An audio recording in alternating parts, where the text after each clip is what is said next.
আমার নাম শরণ কুমার। আমি একটা ব্যাংকে চাকরি করি। আমি জানি যে হিন্দু ধর্মের বেশিরভাগ অনুসারী বেদের কথা জানে না তারা। তবে আপনি কি বেদের সব কথাগুলো মানেন? বেদের কথার সাথে কি আপনি একমত? হিন্দু ধর্মের মধ্যে কিছু কিছু লোক আছে, তারা বেদ পড়ে, কিন্তু বেশিরভাগ অনুসারী বেদের কথাগুলো জানে না। আর অনেক ধর্মীয় নেতাই বেদের কথা অনুযায়ী তাদের কাজগুলি করে না। বেদ ঠিক হয়ে থাকলে তারা এমনটা করে কেন? উত্তরটা জানতে চাই। ভাই, আপনি যে প্রশ্নটা করেছেন, প্রথম অংশটা হলো বেদের কথাগুলো আমি পুরোপুরি বিশ্বাস করি কিনা।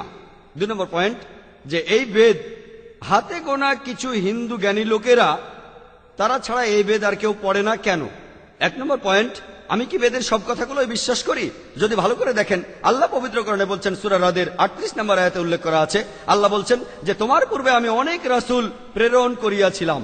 ইয়া কুল্লি আজলিল কিতাব, প্রত্যেক যুগে রাসূল প্রেরণ করছি। পবিত্র কোরআনে 4টা কিতাবের নাম আছে, তাওরাত, জাবুর, ইনজিল আর কোরআন। পবিত্র কোরআন হলো আল্লাহ তাআলার সর্বশেষ আর চূড়ান্ত আসমানি কিতাব। নাজিল হয়েছিল সর্বশেষ আর চূড়ান্ত নবী মুহাম্মদ সাল্লাল্লাহু আলাইহি সাল্লামের উপর। এখন বোম্বেতেও আমাকে একজন প্রশ্ন করেছিল, বেদকে আমি ঈশ্বরের বাণী মনে করি কিনা। আমি কি বেদকে সম্পূর্ণ সঠিক মনে করি? দেখেন, নাম দিয়ে মাত্র 4টার কথা বলা হয়েছে, তাওরাত, জাবুর, ইনজিল আর কোরআন, কিন্তু আল্লাহ তাআলা আরো আসমানি কিতাব নাজিল করেছেন। এখন বেদের ব্যাপারে, বেদকে আমি ঈশ্বরের বাণী মনে করি কিনা, যেহেতু পবিত্র কোরআনে বেদের নাম উল্লেখ করা নেই, হাদিসেও বলা হয়নি, আমি নিশ্চিতভাবে বলতে পারি না যে এটা ঈশ্বরের বাণী।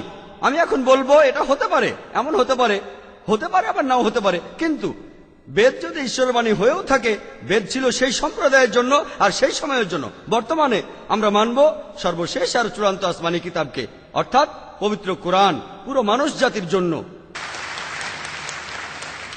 2 নম্বর প্রশ্ন, আমি বেদের সবকিছু বিশ্বাস করি কিনা।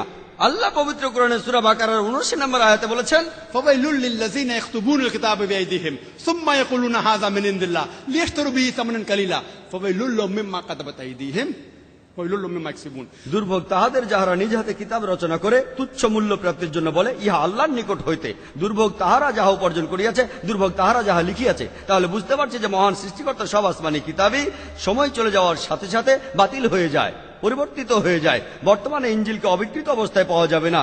আমরা যে বাইবেল দেখি সেটা ইনজিল নয়, যেটা যীশু খ্রিস্টের উপর নাজিল হয়েছিল। সময়ের সাথে সাথে এগুলো বদলে গেছে। তাই বেদ যদি ঈশ্বরের বাণী হয়েও থাকে, বেদ পুরোপুরি অবিকৃত অবস্থায় এখন নাই। হিন্দু পণ্ডিতরা এই ব্যাপারে একমত। আর আল্লাহ পবিত্র কোরআনে সূরা হিজরের 9 নম্বর আয়াতে বলেছেন, আমি কোরআন অবতীর্ণ করিয়াছি, অবশ্যই আমি উহা সংরক্ষক। কোরআনকে আরো বলা হয় ফুরকান, যা দিয়ে সঠিক ও ভুল আলাদা করা হয়। তাই বলবো, বেদের যে কথাগুলোর সাথে কোরআনের মিল রয়েছে সেগুলো সত্যি বলে মেনে নিচ্ছি, যেগুলো মেলে না সেগুলো বাদ দিচ্ছি। কারণ হিন্দু পণ্ডিতরাই বলেন যে বেদ অবিকৃত অবস্থায় নেই। আমি কি করছি, কোরআনের সাথে বেদের যে কথাগুলো মিলছে সেগুলো মেনে নিচ্ছি। এটা ঈশ্বরের বাণী হতে পারে, কিন্তু আমি বেদের সব কথাই মেনে নিচ্ছি না। বেদে অনেক অবৈজ্ঞানিক কথা রয়েছে, এটার উপরেও লেকচার দিতে পারি, কিন্তু সে ব্যাপারে এখানে বলতে চাই না। বেদের অনেকগুলো বৈজ্ঞানিক ভুল নিয়ে কথা বলতে পারি। তাই আমি বলছি যে কোরআন হলো ফুরকান, আর এটা দিয়ে পরীক্ষা করে দেখব, যদি এর সাথে মিলে যায় তাহলে এই কথা মানব যে এই অংশটা একেবারে সঠিক। আশা করি উত্তরটা পেয়েছেন।